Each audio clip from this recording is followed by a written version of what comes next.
जय श्री राम दोस्तों। कहते हैं महाराज जी को सरल लोग बहुत पसंद आते थे। महाराज खुद भी बहुत सरल थे। उन्होंने हमेशा सिंप्लिसिटी पे बहुत जोर दिया था। वो हमेशा कहते थे कि सभी से प्रेम करो, सभी को भोजन कराओ, सबकी सेवा करो। और अगर महाराज के किसी भक्त के अंदर अहंकार होता था तो महाराज उसको भी खत्म करना बहुत अच्छी तरह जानते थे। ऐसा ही एक किस्सा है 1960 का। बिजनौर शुगर मिल के मालिक सेठ कुंदन लाल ने महाराज जी को अपने नैनीताल स्थित आवास पर आने का आग्रह किया। तो महाराज जी ने बेमन कह दिया कि ठीक है, हम आ जाएंगे। सेठ ने पूछा कि महाराज खाने में क्या बनवाएं? तो महाराज जी ने कहा कि मिस्सी रोटी और दाल बनवा लो। सेठ ने कहा कि नहीं। उसने महाराज की बात का काट कर दिया और उसके अंदर थोड़ा सा अहंकार कि मैं इतना बड़ा सेठ और मैं दाल और मिस्सी रोटी बनवाऊंगा, ऐसा कैसे हो सकता है? तो उसने कहा नहीं महाराज जी, ये नहीं बनेगा, हम मालपुआ और खीर बनवाएंगे। महाराज जी ने उस वक्त उससे कुछ नहीं कहा। महाराज जी ने कहा कि ठीक है, मालपुआ और खीर ही बनवाओ, कुत्तों का पेट बहुत अच्छी तरह भरेगा।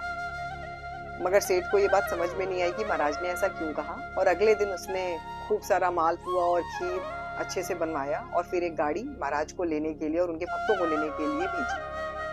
पर जैसे ही वो गाड़ी चली, मूसलाधार बारिश शुरू हो गई और गाड़ी आगे बढ़ नहीं पाई।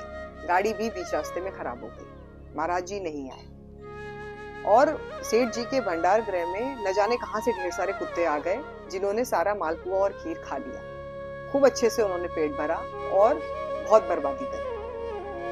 तो सेठ जी को समझ नहीं आया कि आखिर महाराज ने मेरे साथ ऐसा क्यों किया, क्यों हुआ। उस वक्त तो उनको ये बात समझ में नहीं आई, मगर बाद में उन्हें इस बात का एहसास हुआ कि उस दिन जो महाराज से अहंकार में कहा था ना कि दाल रोटी नहीं बनेगी, मैं मालपुआ और खीर बनवाऊंगा, और वो मैं इतना बड़ा धनवान और सेठ हूँ तो मैं ऐसा कैसे कर सकता हूँ, मैं दाल रोटी कैसे बनवा सकता हूँ। तो महाराज जी ने सेठ जी के इस अहंकार को इस तरीके से तोड़ा।